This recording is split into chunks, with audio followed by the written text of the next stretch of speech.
Forming Christ in the Believer.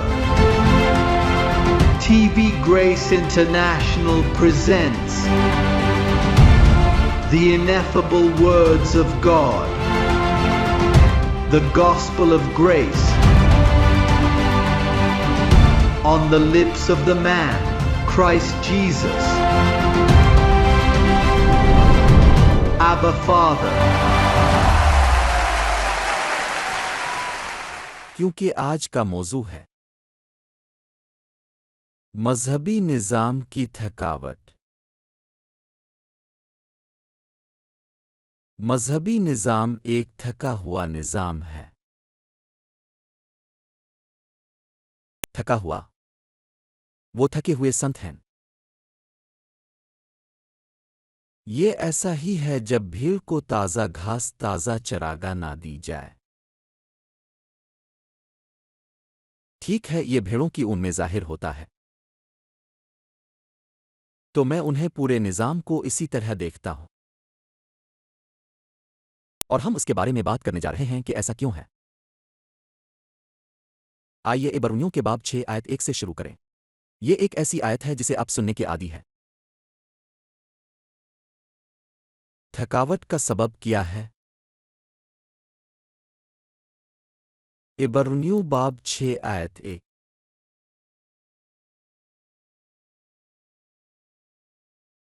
वो कहता है, लिहाजा मसीह के अकीदे के उसूलों को पीछे छोड़ना। जाने से क्या मुराद है? तर्क करना, से अलग करना। किस चीज से अलग? किसके अकायद से? क्योंकि यही थकावट का सबब बनता है। अगर आप इसे छोड़ दें तो फिर क्या होता है कि आप जवान हो जाते हैं। तुम हिम्मत करो, क्योंकि इस मैंडेट की नाफरमानी से असरात मुरत्तब होते हैं।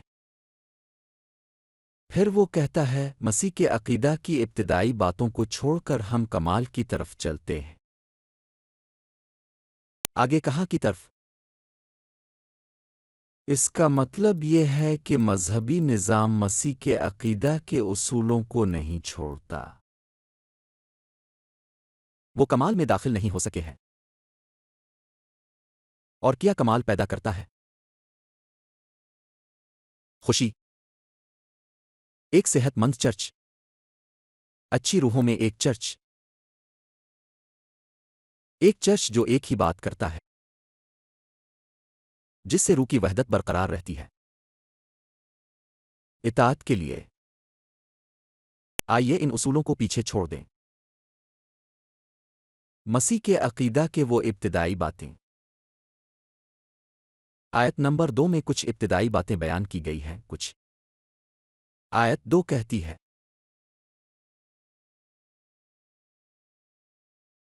बपतिस्मा के नज़रिए पर। इससे थकावट की एक खास मिकदार होती है, क्योंकि अगर अपने हाल ही में किसी गिरजाघर में शमूलियत इख्तियार की है और वो इससे पूछते हैं, क्या तुमने बपतिस्मा लिया है? और आप कहते हैं, अभी तक नहीं, क्योंकि मैंने खुद को तैयार नहीं किया है।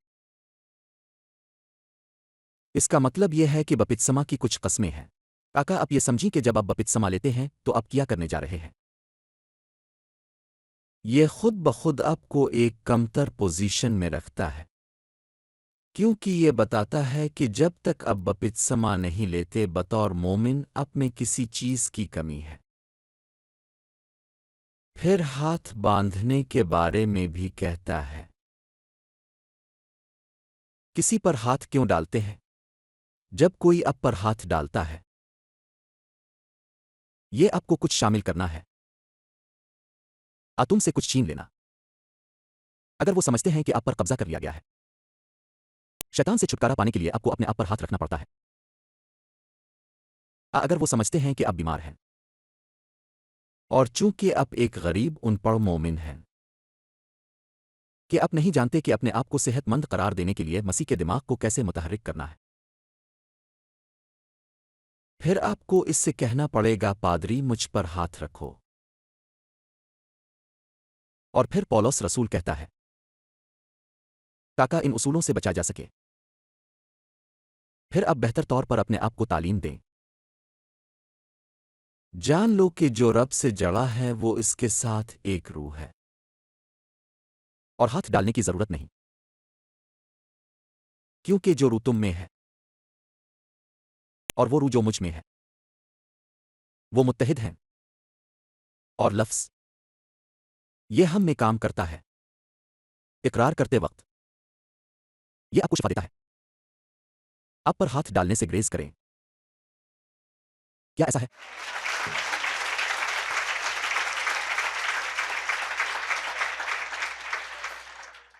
अब मसीह के अकीदा की ये इब्तिदाई बातें, ये आज एक मोमिन की तौहीन है। कहो मैं वो चीज़ छोड़ने जा रहा हूं जो मसीह की है।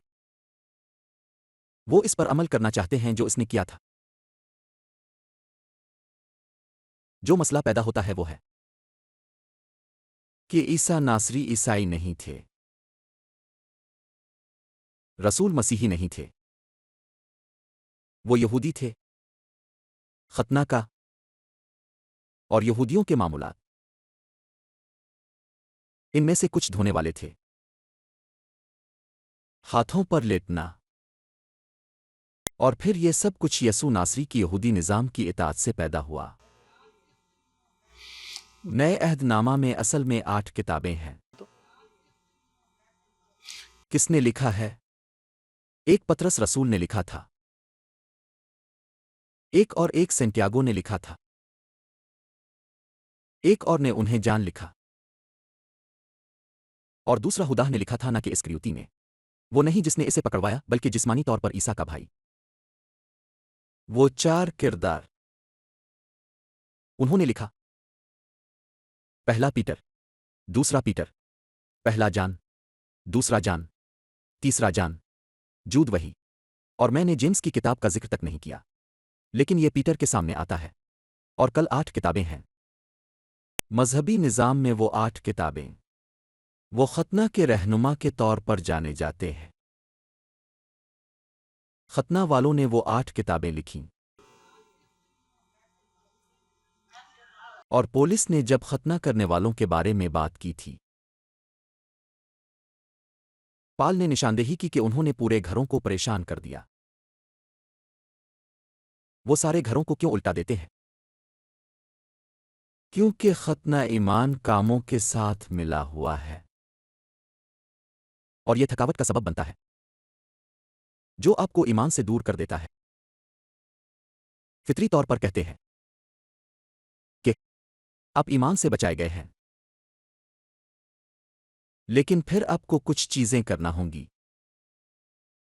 अपने हिस्से का काम करना है, कोशिश करनी है। दूसरे लफ्जों में ईमान से आप नजात में दाखिल होते हैं, लेकिन फिर आप कामों से जीते हैं। और बाइबल ये नहीं कहती। देखो रोमियो की किताब क्या कहती है, पहला बाब आयत 17। क्योंकि सहीफों में है कहा। हम अब सहीफों के बारे में बात नहीं कर रहे हैं, हम इंजील के बारे में बात कर रहे हैं। और वो खुशखबरी खतना की नहीं है, ये पोलिस की खुशखबरी है। गैर खतना किया है, और मैं इस पर जोर देना चाहता हूं।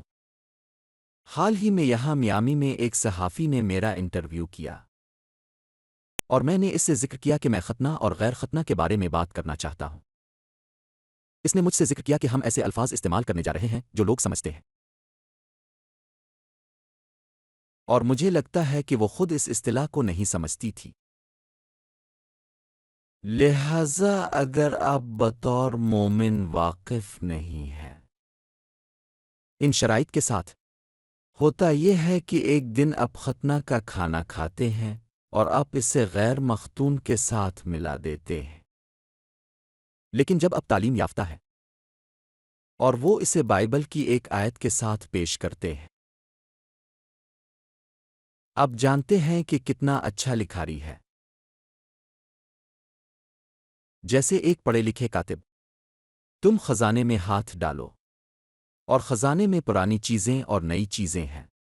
तो आप कहते हैं 1 मिनट इंतजार करें। सहीफों में यही लिखा था। ये पुराने अहद से है। हाँ, लेकिन पहला पीटर। और आप कहते हैं माजरत, लेकिन पतरस खतना में से है।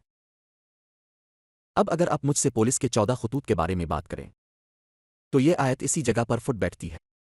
देखो आयत कैसे कहती है, क्योंकि इंजील में खुदा का इंसाफ, यानी जिस चीज को खुदा इंसाफ के तौर पर कबूल करता है, ईमान से जाहिर होता है और कामों से। जब हम इस प्लेटफॉर्म पर बात करते हैं, इस हुकूमत में हमें मालूम होता है कि हम क्या बात कर रहे हैं। देखो, मैं कल एक टीवी शो देख रहा था और ये एक चर्च है जो बहुत बढ़ रहा है। ये एक बहुत बड़ा चर्च है जिसकी रसाई बहुत ज्यादा है। मीडिया इन तक पहुंच रहा है और मुझे अफसोस है कि वो मीडिया उनके हाथ में है, क्योंकि इसने कहा था कि और चर्च को ये सिखाया कि अब हम बच गए हैं और उसके बदले में हमें बहुत बड़ी कीमत अदा करनी होगी। इस गोश्त की तैयारी मजहबी परहेजगारी में, खाली पेट पर इर्तिकाज में, दुनिया की चीजों से मुंह मोड़ने में। और जब वो कहता है कि अपने आप को दुनिया की चीजों से अलग कर दो, बहुत मजहबी लगता है और ये बहुत ईसाई लग रहा है, लेकिन ये आपको ईमान और ईमान से बाहर ले जाता है। और यही मसला है, क्योंकि गोश्त नाकाबिल तगय्युर है। ऐसा कोई काम नहीं जो आप कर सकें। कोई इंसानी कोशिश नहीं है कि आप कर सकते हैं मुकद्दस करने के लिए नाकाबिल तस्खीर, क्योंकि ये खुदा के कानून के ताबे नहीं है। गोश्त और खून बादशाही के वारिस होंगे, और चाहे कितनी ही कुर्बानियां दी। और आप लंबे कपड़े पहनते हैं और अपने जिस्म को सजा दो और कपड़े ना पहनो और खेल कूद ना करो और पार्टियों में शिरकत ना करें, गोश्त वही रहता है।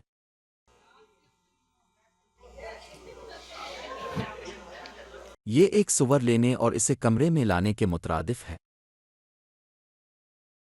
और इसे साफ रखें जैसे ही आप इसे बाहर सैर के लिए ले जाएं। और अगर बारिश हो रही है, आप देखेंगे कि सुवर का क्या होता है। आप इसे कीचड़ से भरा हुआ देखेंगे। आपका गोश्त नाकाबिल तगय्युर है। इंजील में खुदा के नज़दीक क्या हक है, ईमान से जाहिर होता है। और ईमान के लिए ये मार्टिन लूथर के साथ हुआ, जिसके बारे में कहा जाता है कि वो अजीम मुस्लिम थे, क्योंकि इसने सिखाया था कि सादिक ईमान से जिंदा रहेगा। लेकिन इसने उसूलों को बरकरार रखा। फिर वो पढ़ा नहीं सकता था। ईमान से और ईमान के लिए। आइए अब एक आयत तलाश करते हैं जो मैं इस्तेमाल करना चाहता हूं प्रोटेस्टेंट मजहबी निज़ाम की थकावट को जाहिर करने के लिए। अफिसियों बाब दुवम आयत 10।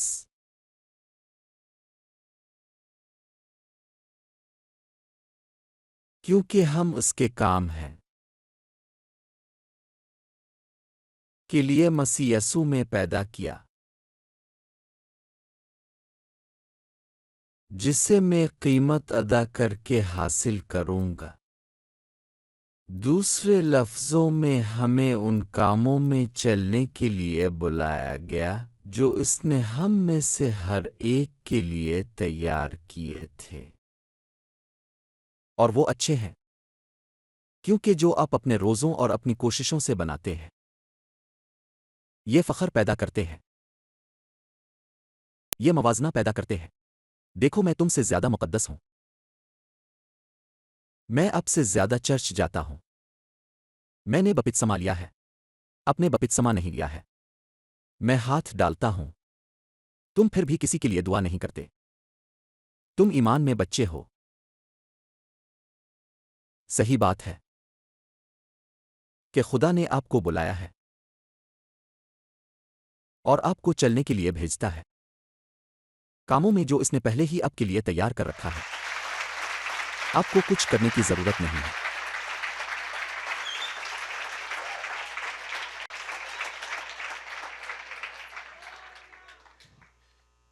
बस मोमिन को ईमान की उम्मीद में जिंदगी गुजारने को कहा जाता है कि जिसने तुम्हें बुलाया आपसे वादा करता है कि वो तुम्हारे कदमों की रहनुमाई करेगा, और बाइबल कहती है वो अब में कर रहा है। इन मराहिल में जो इसने आपके लिए तैयार किए हैं, आपका भी नजर आता है और आपकी थकावट है।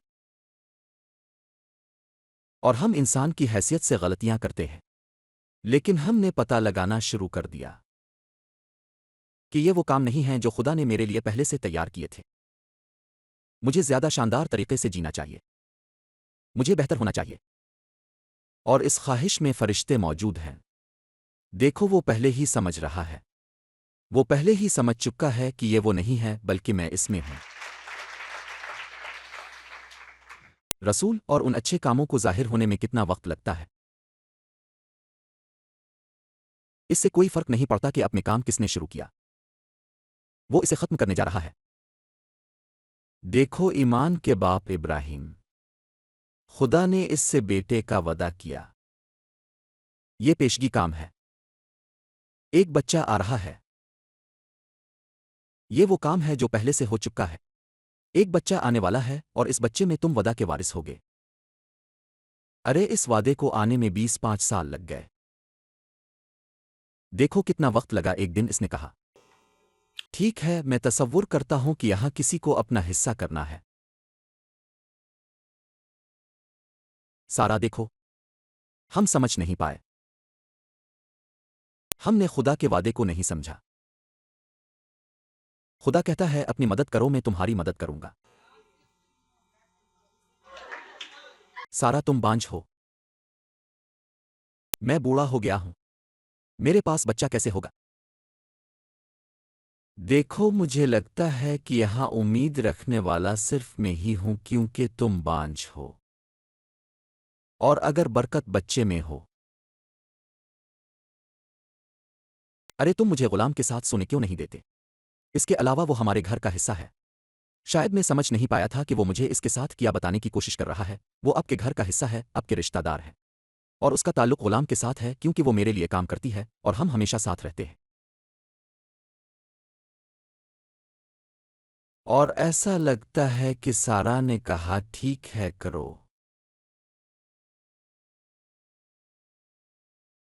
इसकी मदद करो।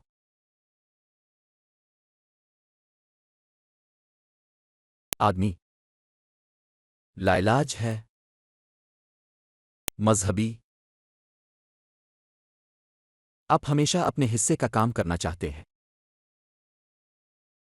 काम जिस्म में है, लेकिन वो काम जो खुदा आप में करने वाला था, इसने इसे पहले से तैयार किया। वो आपके लिए एक मुकम्मल चीज लाया है। इसीलिए कलसियों बाब 2 आयत 10 कहती है कि ये इस तरह कहती है। देखो, कलसियों 2:10 क्या कहता है? और तुम जमा अब किया है। अरे, जब कुछ मुकम्मल हो जाए, क्या कुछ कमी है? लेकिन तमाम काम मुझ पर पहले से जाहिर नहीं हुए हैं। मैं मुकम्मल नहीं हूं। सिर्फ इसलिए कि वो नहीं पहुंचे, इसका मतलब ये नहीं है कि आप मुकम्मल नहीं हैं। लेकिन वो आते हैं। ये आपको ईमान के रवैये में रखता है जो खुदा ने मुझसे वादा किया था। वो झूठ बोलने वाला आदमी नहीं है। वो मेरी जिंदगी में खुद को जाहिर करने वाला है। वो मुझे वो सब कुछ देगा जिसका इसने वादा किया है।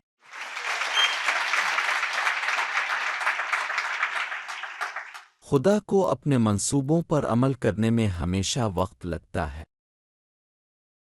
मैं काफी अरसे से बहुत सी चीजें जानता हूं और मैं मायूसी और उनको खत्म करना चाहूंगा, लेकिन मैं समझता हूं कि वो पहले से तैयार शुदा काम हैं। मैं उन्हें हल्का नहीं कर सकता और जब मैं कोशिश करता हूं तो इसे नुकसान पहुंचाता हूं। जब गोश्त डाला जाए जहां आप अपना सामान लगाते हैं, जहां अपने अपना चालाक, तुम खुदा के मंसूबे में ताखीर करते हो। आपको जाना पड़ेगा आपके साथ खुदा के वक्त में और एतराफ करें। वो कहता है सुस्त ना हो, काम पहुंच जाएगा। ये आपके हाथ में आता है। आप में से कितने मुकम्मल हैं? देखो खतना करने वाले ग्रुप का एक रुकन क्या कहता है। चिल्लू मालूम करते हैं पीटर की किताब में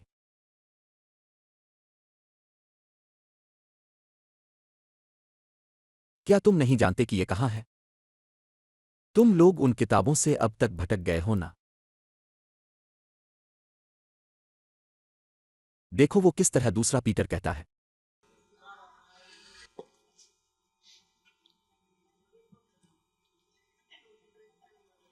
यहां तक कि मैं उन आयात को भूल गया हूं। देखो देखो वो क्या कहता है। देखो पेड्रो क्या कहता है। तुम भी पूरी तंदही से, वो पूरी मुस्तैदी चीज खतरनाक है, अब जानते हैं। वो कहता है अपने ईमान में नेकी शामिल करो। फजीलत इल्म, इल्म के लिए खुद पर काबू पाना, खुद पर काबू रखना, सब्र करना, रहम करना। तकू बिरादराना प्यार, बिरादराना प्यार मोहब्बत। देखो ये वाकई अच्छा है। इसीलिए पुलिस कहता है कि फलाने अल्फाज से वो सादा लोगों को धोखा देते हैं। दूसरे लफ्ज़ों में मेरा ईमान है। खादोनद ने मुझे एक ऐसा अकीदा दिया है जिसका कोई फ़ायदा नहीं जब तक मैं इसमें शामिल ना करूं। मुझे शामिल करना है जब ईमान एक तोहफा है और अब तहाइफ में कुछ भी शामिल नहीं कर सकते। तहाइफ मुकम्मल आते हैं। वो पेड्रो है। क्या आप जानते हैं कि सेंटियागो क्या कहता है? वो कहता है अल्लाह के करीब आओ, शैतान का मुकाबला करें और वो तुमसे भाग जाएगा। ये सेंटियागो है। जब पुलिस कहता है कि शैतान तबाह हो गया था, तो जान, वो कहता है कि जिसका बेटा है, इसका बाप भी है और इसमें रूह भी है। जोआन इसे 3 हिस्सों में तकसीम करता है। अब पौलुस रसूल ये आपको बताता है कि खुदा एक है और ये कि मसीह में बसता है। देवता की तमाम मामूरी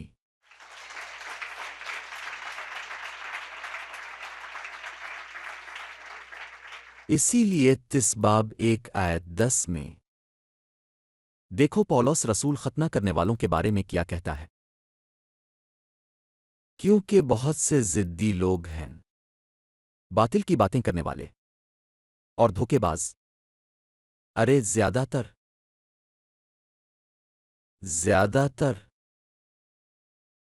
तो इन दिनों बहुत धोखेबाज थे, लेकिन ज्यादातर जिद्दी और धोखेबाज।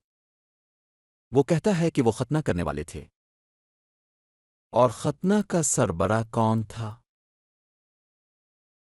पीटर वो वही था जिसे वो खुशखबरी दी गई थी। हम इसे गलतूहे बाब 2 आयत 7 में देख सकते हैं। यहां हम आपको बाइबल से हर चीज को साबित करते हैं। देखो आयत 7 क्या कहती है। ज़हन में रखो कि पाल ने कहा, ओ लेकिन मैंने ये सब नहीं पढ़ा। अरे ये इंजीनियर इस आयत पर जल्दी करता है। लेकिन इसका कहना है कि वो पूरे घरों को धोखा देते हैं। चिल्लू फिर टाइट्स के पास चलते हैं। आइए टाइट्स के पास चलें क्योंकि मैं चाहता हूं कि आप देखें कि खतना किया करता है। आयत 11। देखो आयत 11 कैसे कहती है। पर्दा डालने की क्या जरूरत है? हम सड़कों पर आने वाले अपोजिशन के मंसूबे को क्या कहते हैं? Mask project. जब हम सड़कों पर निकलते हैं तो नियत यही होती है कि अपना मुंह बंद रखें। ये बेइज्जती नहीं है। ये इस पैगाम को रोक रहा है, उन्हें ये बता रहा है, जिससे सारे घर उजड़ जाते हैं। देखो ये क्या कहता है। खतना वालों का। वो कहता है जिसके लिए जरूरी है। अपने मुंह को ढांपें। जिसने सारे घरों को हिलाकर रख दिया। बेईमानी के फायदे के लिए सिखाना जो आसान नहीं है। तुम क्यों कहते हो कि वो बेईमानी के लिए सिखाते हैं? क्योंकि वो झूठ बोलते हैं और 10वां हिस्सा और नजराना मांगते हैं। और पाल कहता है कि ये ईमानदार है। जो कुर्बानगाह के लिए काम करता है इसे कुर्बानगाह से जिंदा रहना चाहिए। ये ईमानदार है। बुवाई। 10वां हिस्सा और नजराने। ये मुकम्मल तौर पर बाइबल है। क्या बाइबल नहीं है? उन्हें धोखा देना और इस्तेमाल करना है। लेकिन अगर सच्चाई की तबलीग की जाए, 10वां हिस्सा और नजराना जमा करना ईमानदारी है। खुदा की हुकूमत इस तरह काम करती है।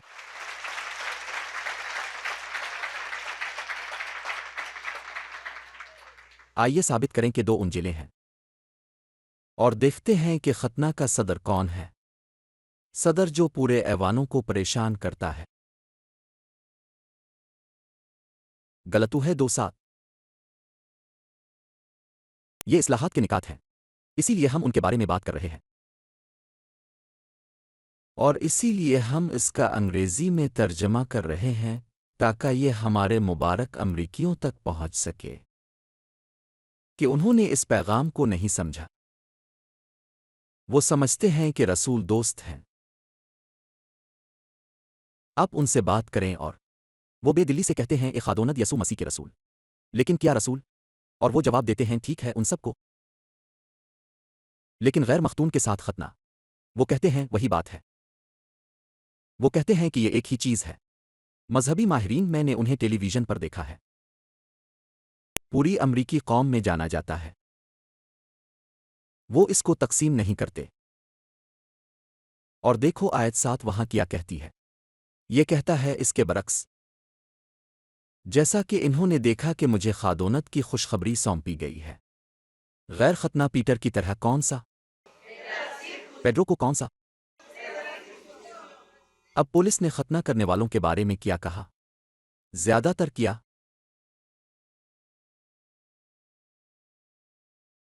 वो धोखा देते हैं।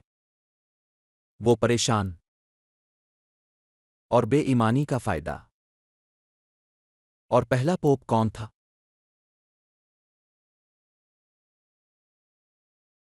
और रोम कैथोलिक चर्च ने प्रोटेस्टेंट के साथ किया। क्या उन्होंने दुनिया को उल्टा कर दिया है? उन्होंने दुनिया को इस कदर परेशान कर रखा है कि जब वो मुझे देखते हैं तो मुझे झूठा नबी कहते हैं। पैगाम के साथ इतना वाज़ेह है कि मैं देता हूं। इसलिए नहीं कि ये मैं हूं, क्योंकि मेरे मुंह में जो पैगाम है वो जाहिर होता है, जिसका उन्हें एहतराम करना चाहिए।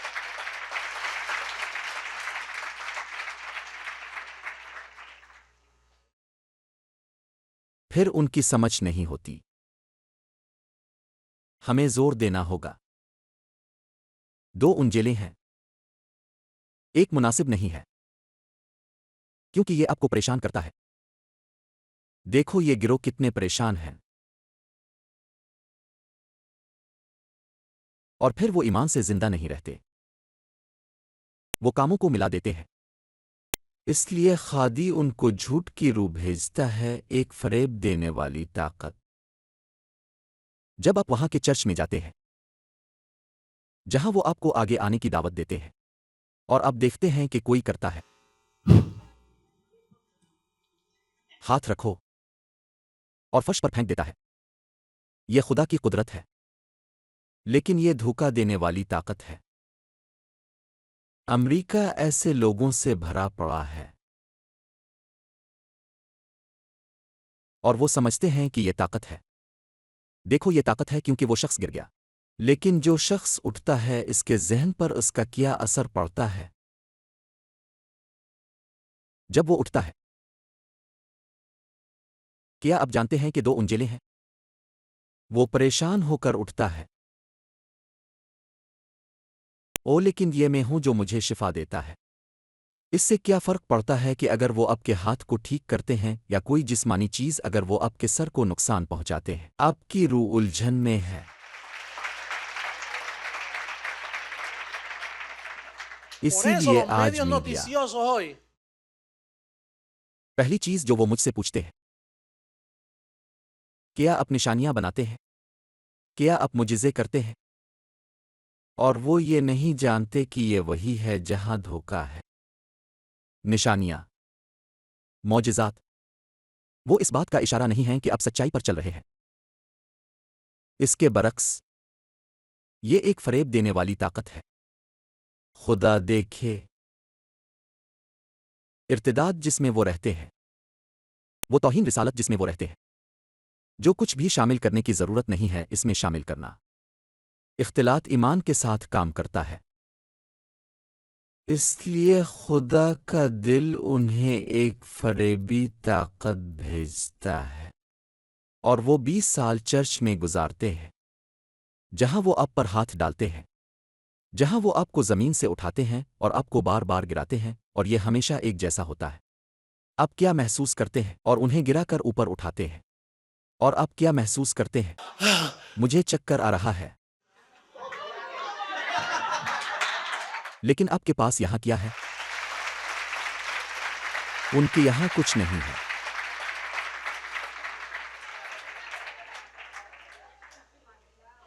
हस्पानवी लोगों को धोखा दिया गया है। अमरीकियों को धोखा दिया गया है। सारी दुनिया को एक झूठी खुशखबरी से धोखा दिया गया है। उन्हें एक पक्के में एक सुवर बेचा गया।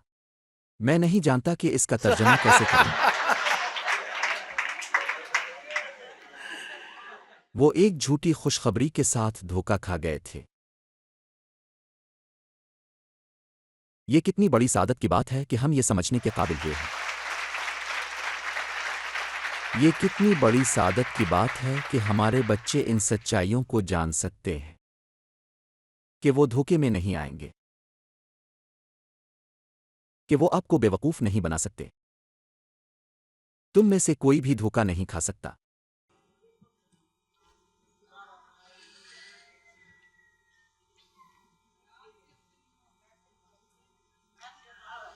वो एक जैसे हैं। कहते हैं कि रसूल एक ही होते हैं। हम गलतूहे 2:11 के साथ खत्म करते हैं ताकि ये देखें कि आया वो एक जैसे है। लेकिन जब पतरस अंतिकिये आया, ये वही बास है जो घरों को उल्टा कर देता है। देखो, ये वही जज्बा है जो हर पोप में है, जो पूरी तारीख में उभरा है। वो तमाम पुजारी हमेशा से ऐसे ही रहे हैं। पोप, प्रोटेस्टेंट रहनुमा, बली ग्राहम से नीचे तक सब कंफ्यूज हो चुके हैं झूठी इंजील के साथ।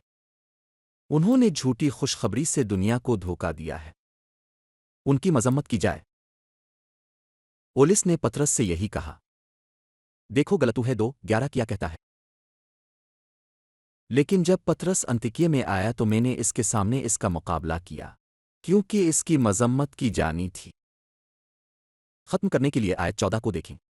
देखें पोलिस उनसे क्या कहता है। ये पोलिस का जुमला था। पतरस ने फिर फैसला किया, इस आदमी को जिंदा नहीं रहना चाहिए। पाल रोम में मारा गया। मैं इल्जाम लगाता हूं दुनिया भर में कि जिन्होंने पोलिस रसूल को कत्ल किया, ये पीटर और दूसरे रसूलों का असर था, और ये मालूम नहीं था। जो 2000 साल तक छुपा हुआ था। वो ये डांट बर्दाश्त ना कर सका। ये वहां 2000 साल से लिखा जा रहा है, लेकिन ये कोड और पर्दा था। इसे किसी ने नहीं देखा था। देखो ये क्या कहता है। लेकिन जब मैंने देखा कि वो चल नहीं रहे थे ठीक ठीक इंजील की सच्चाई के मुताबिक, मैंने पीटर से सबके सामने कहा, अगर तुम यहूदी हो, तुम गैर कौमों की तरह रहते हो ना कि यहूदियों की तरह। आप क्यों तजवीज़ करते हैं? आप गैर कौमों को यहूदी बनाने पर क्यों मजबूर करते हैं? इसी में बदकारी का राज पोशीदा है।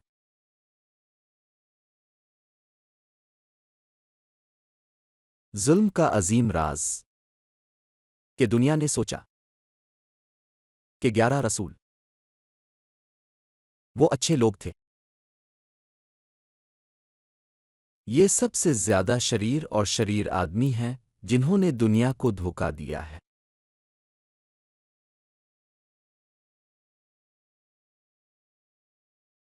वो गरीबी के मुजरिम हैं, सियासी करप्शन, जुर्म का, दुनिया की खराबी से। कुदरत भी उनसे नफरत करती है। फितरत कराहती है, तख्लीक कराहती है। मुजाहरे के लिए खुदा के सच्चे बच्चों का। मैं तुमसे बहुत प्यार करता हूं चर्च।